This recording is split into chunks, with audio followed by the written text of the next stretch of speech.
This will be the seventh, and I think finally the final video, briefly introducing in this series my new book, Augustine's Preaching and the Healing of Desire, and the Enarrationes in Psalmos, the expositions on the Psalms.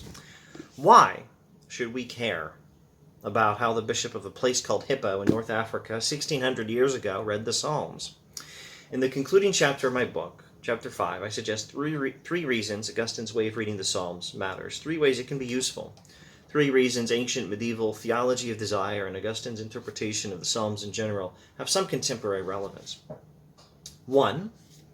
The Augustinian approach to psychology and well-being has at least some evidence in its favor and is a promising model for a life centered on the best things, not neglecting lesser things, but keeping them in their place and orienting them to serve the higher goods of the love of God and other people. 2. Well, there's a lot more to that first one, but we'll just leave it there because I've got to keep this brief. 2. Augustine's hermeneutics, his interpretation of the Bible, is a good model for figurative and Christological biblical interpretation. You could almost say an allegorical model, a model of allegorical interpretation, but a word like allegory can sometimes not be quite right. And I believe it was in the introduction that I discussed this, although maybe I'm getting mixed up between the introduction and an article I wrote on something else, also Augustine, but it was a different article, not focused so much on the expositions in the Psalms. Anyway, I'm interrupting myself too much. Let me get back on track. The word allegory is maybe not the best word. The best word, as some Augustine scholars have explained well, is the word figurative. And those scholars include, off the top of my head, Michael Cameron and others. And Augustine's model of figurative interpretation and Christological biblical interpretation is something I think Christians should take seriously. Now, I'm not necessarily saying they should do it, or at any rate, I'm not necessarily saying they should do it as much as Augustine does. That's another topic on which I've made a careful analysis elsewhere in that other article I've mentioned, which, God willing, may be eventually published, and maybe we'll get a video abstract, but all things in their time. God willing, inshallah. God willing, I'll get to it on YouTube and Rumble eventually. But for now, I just want to say that Augustine's a superb representative of this figurative way of reading the Bible and this Christological way of reading the Old Testament in particular. And it's something Christians should keep in mind. It's not necessarily something they should just adopt wholesale, but it's definitely something we really ought to consider, we Christians. Third reason Augustine's theology of desire in these books still matters.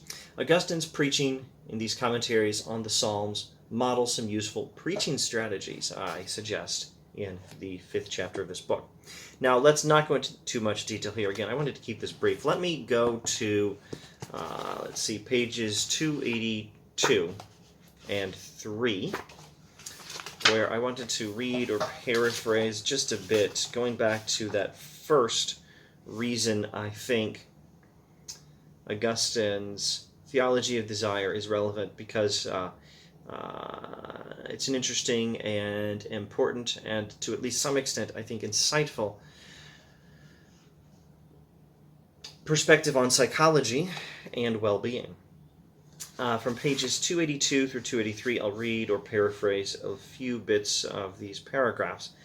I would suggest that Augustine's idea of centering the self on the love of God and neighbor provides an attractive simplicity, especially these days.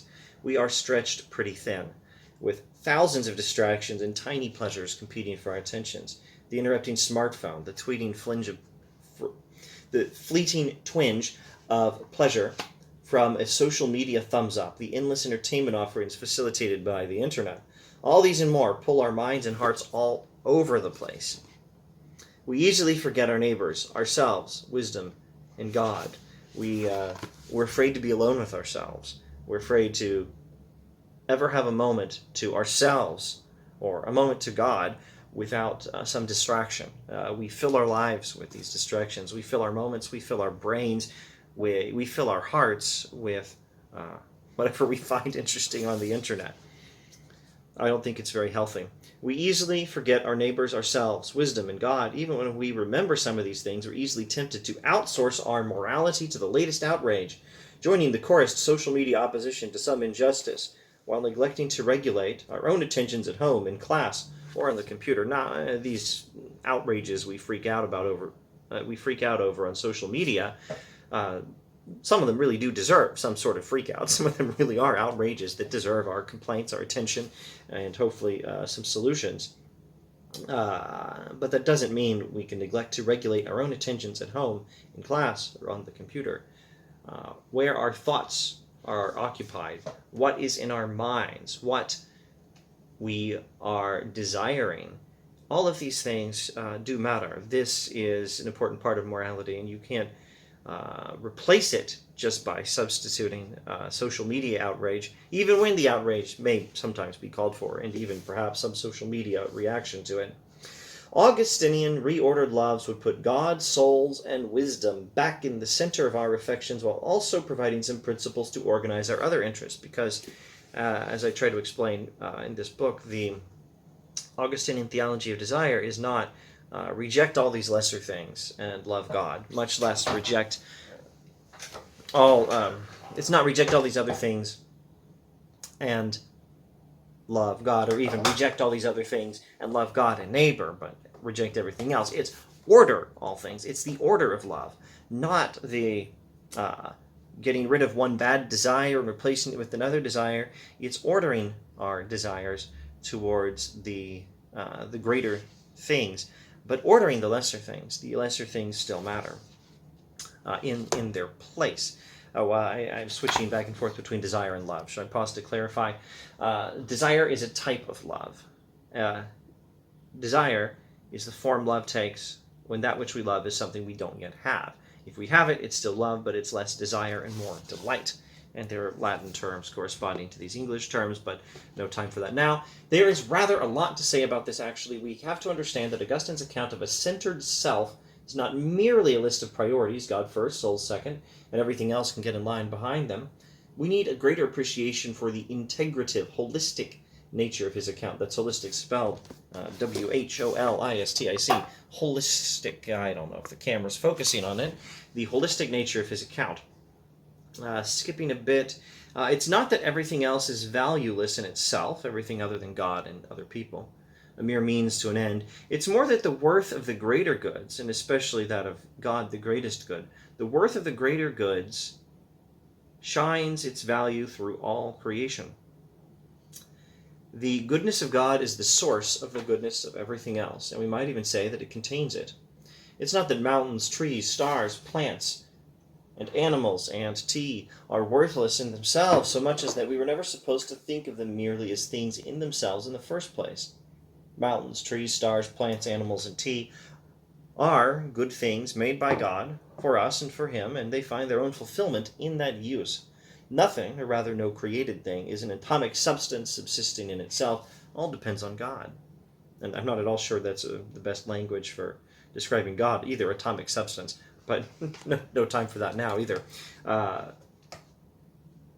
My brain is quickly pondering a couple of alternatives, and they're definitely worse. So never mind that. No created thing, at any rate, is an atomic substance subsisting in itself. All depends on God, and Augustine's ethics is about reintegrating all of the disparate goods that, through disordered love, have come into separation and competition. It is in keeping with 1 Timothy chapter 4, infused with the spirit of thankfulness to the greatest good, God, who out of his goodness gave us these lesser goods. And it's a strategy for ordering our priorities in life, and more than just ordering them, for integrating them. All right. Maybe the title of this video should have been Augustine is better than Facebook, or better than Instagram, or better than WeChat, or whatever social media is a part of your life. But of course, his point is that God is better. God is better, but other things do matter. Maybe social media doesn't matter all that much, but human beings and human life matter. They matter because God matters. So now, we have to use the rest of our lives to figure out how to apply this useful information. Augustine would recommend you read the Bible for its teaching on the subject. I can certainly agree with that. But I do also recommend reading Augustine on the subject. And if you feel like it, you can read my book too, Augustine's Preaching and the Healing of Desire in the expositions on the Psalms, or the Enarrationes in Psalmos. And thanks for watching.